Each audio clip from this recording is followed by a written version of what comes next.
కన్యవారికి గనక చూసుకున్నట్లయితే ప్రధానంగా కన్యా లగ్నము లేదా కన్యా రాశి వీరికి ఎలా ఉండబోతుంది ఏమిటి అని చెప్పి చూసుకున్నట్లయితే ఇక్కడ మీకు దశమ స్థానంలో ఉండేటువంటి గురువు ఏకాదశంలోకి జూన్ 2వ తేదీ నుంచి వస్తున్నాడు.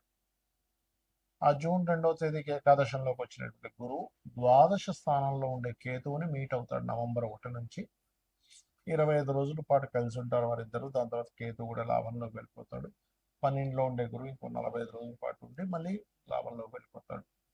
మరి దీనివల్ల మీకు కలిగే ఫలితాలు, దేశకాల పరిస్థితుల్లో జరిగేటువంటి ఫలితాలు, మీకు ఎటువంటి విషయాల్లో బాగుంటుంది, ఎటువంటి విషయాల పట్ల మీరు జాగ్రత్తగా ఉండాలి, ఏ దేవతారాధన చేసుకోవాలి అనేటువంటి అంశాలు చెప్తుంది నేనైనప్పటికీ చెప్పిస్తుంది సాక్షాత్ లలిత అమ్మవారిగా భావిస్తూ ఆ లలితాంబిక అమ్మవారి యొక్క అనుగ్రహం మీకు పరిపూర్ణంగా కలగాలని మనస్ఫూర్తిగా కోరుకుంటూ ఇక్కడ ఈ కన్యవారికి చూసుకున్నట్లయితే లాభంలోకి ఏ గ్రహం వచ్చినా మంచిదేనండి. శుక్రుడు తప్ప మిగతా గ్రహాలన్నీ మంచివే లాభంలోకి.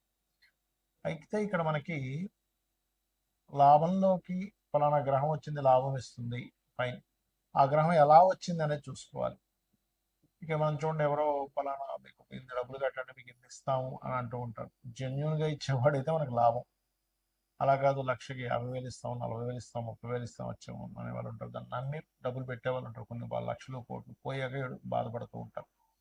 అలా ఎప్పుడు జరుగుతుంది? వచ్చిన పర్సన్ కనుక ఫ్రాడ్ అయితే అది జరుగుతుంది. అలాగే ఇక్కడ గురువు లాభంలోకి వచ్చాడు, కానీ ఆ గురువు వెనకాతలు ఉండేటువంటి గ్రహాలను మనం పరిశీలన చేయాలి. శని రాహువులు అంటే తెలియని ఒక మాయ మూలంగా ఏదో లాభం వస్తుందనేటువంటి భావనతో మనకి ఇబ్బంది కలగనుంది అనే విషయాన్ని మనం అర్థం చేసుకొని చూసి జాగ్రత్తగా పలానా వాళ్ళు పలానా లాభం వచ్చే సందులో ఇన్వెస్ట్మెంట్ చేయండి, ఇందులో ఇన్వెస్ట్మెంట్ చేయండి అంటే తొందరపడకండి. 1-4 సార్లు అది జెన్యూనా కాదా అనేటువంటి తెలుసుకోండి. అలాగే 12వ స్థానంలో కేతువు దగ్గర కూడా గురువు వస్తున్నాడని చెప్పుకున్నాను నవంబర్ నుంచి. ఇదేంటంటే గతంలో చేసిన ఇన్వెస్ట్మెంట్స్, గతంలో ఉన్నటువంటి కొన్ని విషయాలకి ఇది కొంతవరకు మీకు దాని ప్రభావం అనేటువంటిది చూపిస్తుంది. అంటే అట్లాగా 12లో ఉండేటువంటి కేతువు ఏదైతే ఉందో ఆ కేతువు మూలంగా గతంలో ఇన్వెస్ట్మెంట్స్ విషయంలో స్ట్రక్ అయిపోయినటువంటివి కొంత ఫ్రీ అవ్వడం జరుగుతుంది. అదేవిధంగా కొన్ని ప్రయత్నాలు ఫలిస్తాయి, మరియు సంతానం కోసం చేసే ప్రయత్నం ఫలిస్తుంది, వివాహం కోసం చేసే ప్రయత్నం ఫలిస్తుంది. ఎందుకంటే సప్తమంలో శని ఉన్నాడు. ఇష్టపడిన వారిని వివాహం చేసుకుందాం అనుకుంటుంటారు, కానీ అది ముందుకు కదలదు.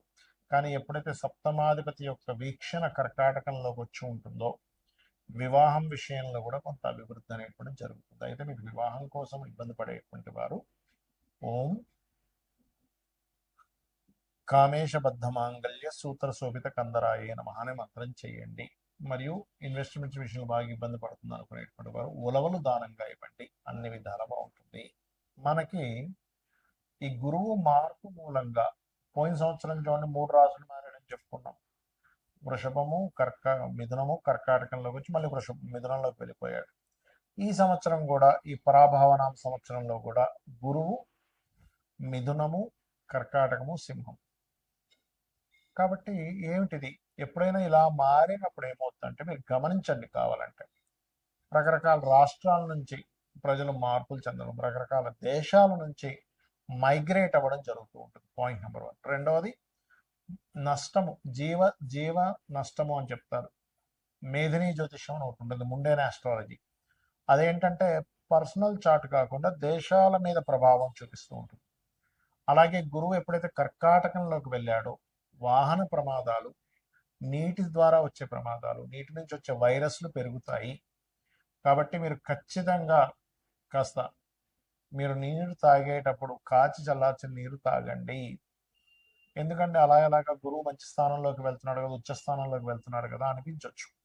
ఇక్కడ ఏంటంటే ఆ గురువు స్వరూపం ఎలా ఉందో చూడాలి. ఇప్పుడు చూడండి, మంచివాడే మన ఇంట్లో పిల్లడై వాడిని తీసుకెళ్ళి కౌంటర్లో కూర్చోబెట్టాడు ఒక తండ్రి. వాడి బుద్ధి సరిగ్గా లేదు, వ్యసనాలకు గురయ్యాడు కూడా. కౌంటర్లో ఉన్న 100, 200, 500 పక్కకు వేసుకుంటాడు. కానీ వాళ్ళ దగ్గర వర్క్ చేసే వర్కరే కానీ అలాంటి బుద్ధి లేదనుకోండి, అలాంటి వ్యక్తి అయ్యో నేను సార్కి అట్లా ఎట్లా నేను అన్యాయం చేస్తానని న్యాయంగా ఉంటాడు. అంటే ఏంటి, ఆ స్వరూపం మారితే ఆ ప్రభావం ఉంటుంది. కాబట్టి ఖచ్చితంగా ఇక్కడ నీటి సంబంధంగా, వైరస్ సంబంధంగా పెరగనుంది, ఇది ఖచ్చితంగా. రెండవది, ఇప్పుడు చూడండి యుద్ధాలన్నీ సమసిపోయినట్టుగా కూల్ అయిపోయాయి, ఏమీ లేదనుకుంటున్నాను. కానీ కుజుడు ఎప్పుడైతే మీకు మేషంలో వచ్చాడో, ఇప్పుడు ప్రజెంట్ రాబోతున్నాడో, దీని ఫలితం ఏమిటంటే మరలా మీకు ఈ మే 11వ తేదీ నుంచి మారుతున్నాడు. కాబట్టి ఖచ్చితంగా యుద్ధ సంబంధించినటువంటిది పెరగనుంది. అది చైనా కావచ్చు, ఇంకోటి కావచ్చు, ఇంకోటి కావచ్చు, మళ్ళా మళ్ళా మీకు ఆ యుద్ధ సంబంధించిన ప్రభావం ఖచ్చితంగా పెరుగుతుంది. నేను గతంలో కూడా ఇది చెప్పాను, ఈ శని కుజుడు కలిసి ఉండడమే కాదు, కుజుడు మేషంలోకి వచ్చినాక కూడా జరుగుతాయని. అది అలా ఉంది. అదేవిధంగా కాస్త ఎండలు, విపరీతమైన ఎండలు పెరగడం, విపరీతమైన వర్షాలు పడడం, ఇటువంటివన్నీ కూడా ఇస్తారు. అందుకే చూడండి, మనకి మొన్న ఈ మధ్య కూడా చాలా మంది మోడీ గారు ఏంటి బంగారం కొనొద్దన్నారు, విదేశాలకు వెళ్ళొద్దన్నారు, డీజిల్ జాగ్రత్త వాడుకోమన్నారు. ఎందుకు అంటే చూడండి, ఎప్పుడైనా కానీ యుద్ధాలు వచ్చినప్పుడు బంగారం విపరీతంగా పెరుగుతుంది, కానీ సడన్గా తగ్గిపోతుంది కూడా. దీనివల్ల ఏమవుతుంది, ఆర్థిక వ్యవస్థ పాడైపోతుంది. ఎలాగా, మనం ఉన్నాం ఇప్పుడు 1,50,000 1,40,000 ఉందనుకుందాం, కొనుక్కుంటాం, మళ్ళీ పెరుగుతుంది కదా ఆశతో, పెరుగుతుంది, అమ్మయ్య పెరుగుతుంది పెరుగుతుంది విపరీతంగా కొనేస్తాం. కానీ ఒకటేసారి 20,000 30,000 ధామను పడిపోయింది అనుకోండి, అప్పుడు పరిస్థితి ఏమిటి, ₹1,00,000 పెట్టి కొన్నటువంటి బంగారం మీద 30 లక్షలు నష్టం వచ్చింది అనుకుందాం. అప్పుడేంటి 20 30 లక్షలు పోతే మామూలు విషయం కాదుగా. అలా ప్రతి ఒక్కరి జీవితంలో కొన్ని లక్షల రూపాయలు పోతే దేశవ్యాప్తంగా, ప్రపంచవ్యాప్తంగా ఏమవుతున్నది, కొన్ని వేల లక్షల కోట్లు రాత్రి రాత్రి ఆవిరైపోతాయి. ఆ భావనతో ఒకటి. రెండవది, ఇక్కడ గురువు ఎప్పుడైతే కర్కాటకంలోకి ఎంటర్ అవుతాడో దొంగ బంగారం పెరుగుతూ ఉంటుంది. అంటే నిజంగా ఒరిజినల్ బంగారం ఉండదు, బంగారం లాగే కనిపిస్తుంది, అలాంటివి కొనుక్కుంటారు. ఎప్పుడు కూడా డిమాండ్ పెరిగిపోతున్నప్పుడు, రేట్లు పెరిగిపోతున్నప్పుడు డూప్లికేట్ తయారవుతుంటాయి. సో ఈ డూప్లికేట్ బంగారం వచ్చే ఛాన్స్ ఉంటుంది. కాబట్టి నాణ్యత సరైన దాంట్లో ఇక్కడ ఇక్కడ ఇప్పుడు ఎలా అంటే మనకి పెళ్ళిళ్ళు ఉంటాయి, బంగారం కొనుక్కోకుండా ఉండలేక సంవత్సరం పాటు పెళ్ళికి పెట్టాలి, కూతురుకో కొడుక్కో మనవడకో ఇంకోటి ఏదో ఫంక్షన్ అన్న, అప్పుడు ఏం చేయాలి, ఇది ఖచ్చితంగా మంచిదే, ఈ షాప్లో మనకి ఇబ్బంది ఉండదు అనుకునే నిర్ధారణ చేసుకుని వెళ్ళండి. ఇది చాలా చాలా చాలా ఇబ్బందిని ఇవ్వనుంది. కర్కాటకంలోకి గురువు ప్రవేశం అనేటువంటిది వాహన ప్రమాదాలు, నీటి ప్రమాదాలు, నీటిలో ఉండేటువంటి నీటి ద్వారా వెళ్ళేటువంటి వాహనాల ద్వారా, లేకపోతే నీరు ద్వారా వచ్చేటువంటి ఇబ్బందులు, లేకపోతే అకాలంగా సడన్గా వచ్చే వర్షాల వల్ల కొంత రైతులకు ఇబ్బంది ఉంది. కాబట్టి వర్ష సంబంధమైన దాన్ని అర్థం చేసుకుంటూ పాటించుకుంటూ కాస్త రైతులు ఉండాలి, గుర్తుపెట్టుకోండి. అలాగే ఇక్కడ మరొక విషయం ఏంటంటే, దీని యొక్క ప్రభావం 45 రోజుల పాటు ఎక్కువగా ఉంటుంది, ఈ కుజుడి యొక్క ప్రభావం. ఎందుకంటే గురువు కర్కాటకంలోకి మారాడు, కుజుడు ఓన్ హౌస్లోకి వచ్చేసాడు. కుజుడు దృష్టి కర్కాటకంలో ఉండే గురువు మీద ఉంటుంది. కాబట్టి ఏంటి, ఈ వాహనాలు అధిక వేగం మీద వెళ్ళడం అనేది తగ్గించండి. నీటి ప్రదేశాల్లో కొన్నిసార్లు చూడండి, వర్షం పడితే విపరీతంగా వర్షం ఉంటుంది, నడుచుకుంటూ వెళ్తే టక్కన మ్యాన్ హోల్లో పడిపోతుంది, ఇలాంటివి ఉంటాయి, డేంజర్స్ ఉంటాయి.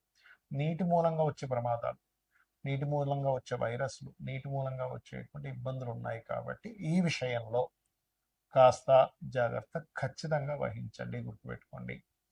ఇక అదేవిధంగా మీరు ఎప్పుడు కూడా ఏ గ్రహం మారినా కూడా మీ పర్సనల్ చార్ట్, అంటే మీరు జన్మించినప్పుడు ఉండేటువంటి గ్రహాలని ఈ మారిన గ్రహం పాజిటివ్గా ట్రిగర్ చేస్తుందా, నెగటివ్గా ట్రిగర్ చేస్తుందా అనేది తెలుసుకోగలగాలి. అంటే ఎలాగా అంటే, మనం ఒక ప్లేస్ మారిపోయేటప్పుడు మనం రకరకాలుగా ఆలోచిస్తాం. మనం వెళ్ళే ప్రదేశం ఎలాంటిది, అక్కడ పిల్లలకి స్కూల్కి దగ్గర ఉందా లేదా, సూపర్ మార్కెట్ దగ్గర ఉందా లేదా, లేకపోతే మనకి ఏదో హాస్పిటల్ దగ్గర ఉందా లేదా అని చూసుకుంటాం. ఎందుకు, మారిన దాని వల్ల మనం ఆ ప్రదేశం మారినప్పుడు మనకేమిటి అక్కడ ఇంకా బాగుంటే ఇంకా బాగుంటుంది. అలాగే ఒక గ్రహం మారేటప్పుడు, గురువు మారాడు, కుజుడు మారుతున్నాడు, రవి మారుతున్నాడు, ఇలా మారుతూ ఉంటాయి ఎప్పటికప్పుడు. మారేటప్పుడు ఏంటంటే మేజర్ ప్లానెట్ అంటే గురువు, శని, రాహుకేతువులు మేజర్ ఇన్సిడెంట్స్ మన లైఫ్ని టర్న్ చేసేటువంటి ఇన్సిడెంట్స్ ఇచ్చే గ్రహాలు. కాబట్టి వీటి ప్రభావం ఎక్కువగా ఉంటుంది. కాబట్టి మార్పు ఒకటే కాకుండా మీ పర్సనల్ చార్ట్లో ఏ మహాదశ నడుస్తుంది, ఏ అంతర్దశ నడుస్తుంది. ఇప్పుడు వైరస్లు రోగాలు వస్తాయని. మీకు ఎక్కడ రోగభావం లేదనుకోండి, మీకు పెద్ద ఎఫెక్ట్ ఉండదు. ఇప్పుడు మొన్న లాస్ట్ ఇయర్ కోవిడ్ వచ్చినప్పుడు 4 years బ్యాక్ వచ్చినప్పుడు కూడా చూడండి, కొంతమందికి చాలా ఎఫెక్ట్ అయితే కొంతమందికి పెద్ద ఎఫెక్ట్ అవ్వాలి. It's depend on your personal chart ఎలా ఉందనే దాన్ని అర్థం చేసుకుంటూ ముందుకు వెళ్ళాలి. శ్రీమాత్రే